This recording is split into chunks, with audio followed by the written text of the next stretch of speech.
नमस्कार दोस्तों, आज मैं आपको पौष एकादशी व्रत में सुनी जाने वाली एगारस माता की कहानी सुनाने जा रही हूँ। प्रेम से बोलिए एगारस माता की जय हो, विष्णु भगवान की जय हो। एक नगर में एक सेठ रहता था। वह अपने शादी के बाद नए वस्त्र पहनकर अपने पत्नी को लाने पहली बार ससुराल जा रहा था।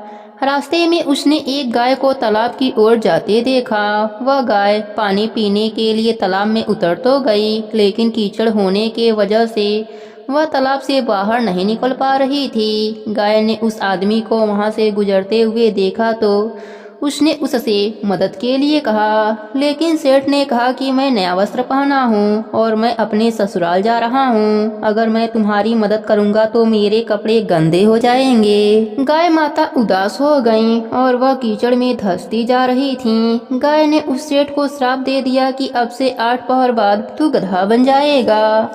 अब वह सेठ डर गया और गाय से अपने भूल के लिए क्षमा मांगने लगा, लेकिन तब तक गाय पूरी तरह पानी में डूब चुकी थी। वह सेठ पछताता हुआ उदास मन से अपने ससुराल पहुंचा। जाते ही उसने अपने पत्नी को ले जाने की रट लगा दी। सभी ने उसे बहुत आग्रह किया कि अभी तो तुम आए हो, कम से कम एक रात यहाँ रुक जाओ, लेकिन वह रुकने के लिए तैयार न हुआ। तब उसकी पत्नी ने कहा कि जब सभी लोग इतना कह रहे हैं तो आप एक दिन के लिए क्यों नहीं रुक जाते। तब उसने अपने पत्नी को गाय के श्राप वाली बात बताई। उसकी पत्नी उसी वक्त अपने मायके से विदाई लेकर पति के साथ चल पड़ी। 8 पहर बाद वह आदमी गधा बन गया और पूरा दिन घर में पड़ा रहता था। कुछ दिनों के बाद घर में खाने पीने के लाले पड़ गए। तब उसने अपने पत्नी से कहा कि मुझे लेकर बाहर मजदूरी करो। तब उसकी पत्नी उसे लेकर बाहर गई और नगर के राजा के वहाँ मजदूरी का काम करने लगी। उसे वहाँ बोझ उठाते देख लोगों ने कहा कि तुम्हारे पास तो गधा है, फिर तुम बोझ क्यों उठा रही हो।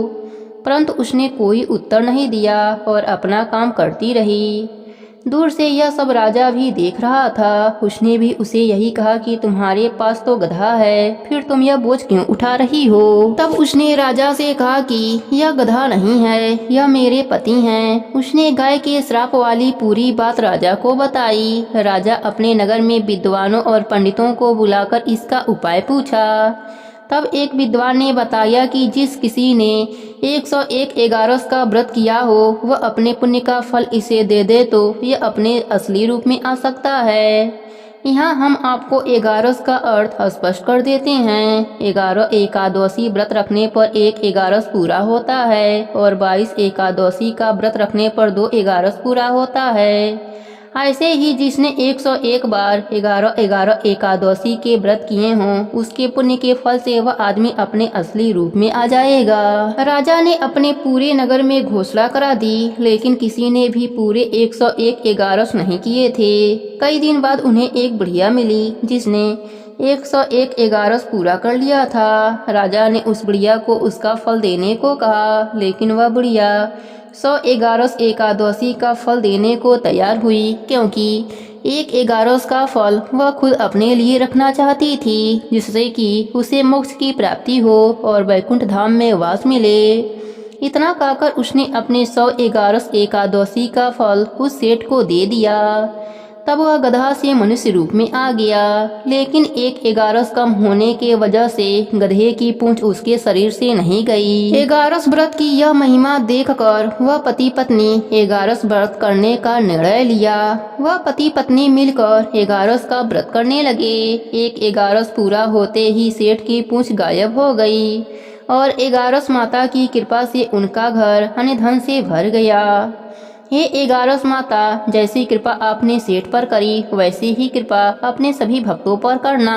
सबके व्रत को पूर्ण करना। कहानी अधूरी हो तो पूरी करना, पूरी हो तो मान रखना। प्रेम से बोलिए एगारस माता की जय हो, विष्णु भगवान की जय हो।